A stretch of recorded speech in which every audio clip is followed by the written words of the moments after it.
Assalamualaikum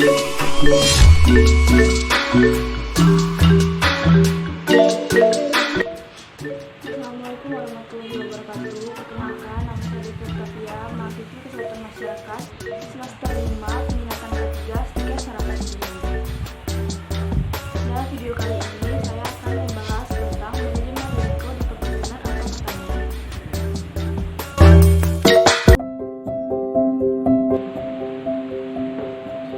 Manajemen didefinisikan sebagai seni untuk mencapai hasil yang diinginkan secara gemilang dengan sumber daya yang tersedia bagi organisasi. Berdasarkan definisi tersebut, 4 unsur manajemen yang perlu diperhatikan adalah manusia, seni, berhasil atau gemilang, dan sumber daya yang tersedia. Manajemen risiko merupakan suatu usaha untuk mengetahui, menganalisis, serta mengendalikan risiko dalam setiap kegiatan perusahaan dengan tujuan untuk memperoleh efektivitas dan efisiensi yang lebih tinggi. Risiko yang sering terjadi pada usaha pertanian dan dapat menurunkan pendapatan petani adalah yang pertama, risiko produksi, kemudian risiko harga atau pasar penjualan, kemudian risiko institusi atau kelembagaan, risiko keuangan, dan risiko manusia. Proses manajemen risiko dimulai dengan mengidentifikasi sumber risiko krusial apa saja yang terjadi di perusahaan.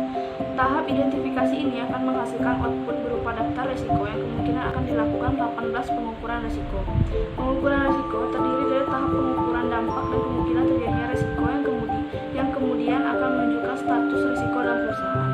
Pengukuran status risiko ini akan dibantu oleh peta risiko yang akan menunjukkan posisi risiko. Posisi risiko inilah yang kemudian akan membantu membentuk perumusan manajemen risiko yang tepat untuk pengelolaan risiko yang terjadi. Kemudian pembahasan berikutnya yaitu tentang sumber-sumber risiko. Sumber-sumber risiko diklasifikasikan menjadi 3, yaitu risiko sosial, risiko fisik, dan risiko ekonomi. Risiko sosial. Sumber utama risiko sosial adalah masyarakat, artinya tindakan orang-orang menciptakan kejadian yang menyebabkan penyimpangan yang merugikan dari harapan kita. Yang kedua, risiko fisik, seperti fenomena alam dan kesalahan manusia. Yang ketiga, risiko ekonomi, seperti inflasi, ketidakstabilan perusahaan individu termasuk usaha tani, dan lain-lain.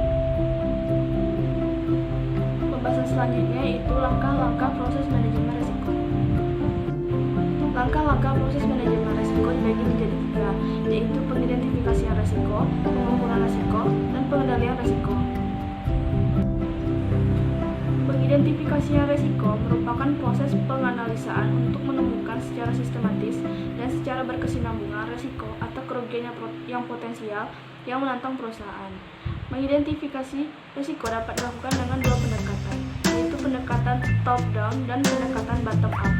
Pendekatan top-down adalah pendekatan di mana risiko diidentifikasi dari atas atau dilihat dari kacamata top manajemen.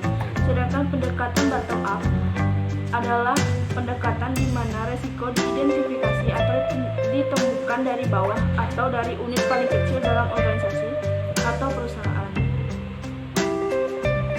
Langkah-langkah pengidentifikasian risiko yaitu: yang pertama, menyusun checklist kerugian potensial usaha tani secara umum, dan yang kedua, menggunakan checklist untuk menentukan kerugian potensial usaha tani yang dianalisis. Tujuan pengukuran risiko adalah untuk menentukan relatif pentingnya risiko dan untuk memperoleh informasi untuk menetapkan kombinasi peralatan manajemen risiko yang cocok untuk menanganinya. Baiklah, sekian video penjelasan dari PowerPoint saya tentang manajemen risiko di perkebunan.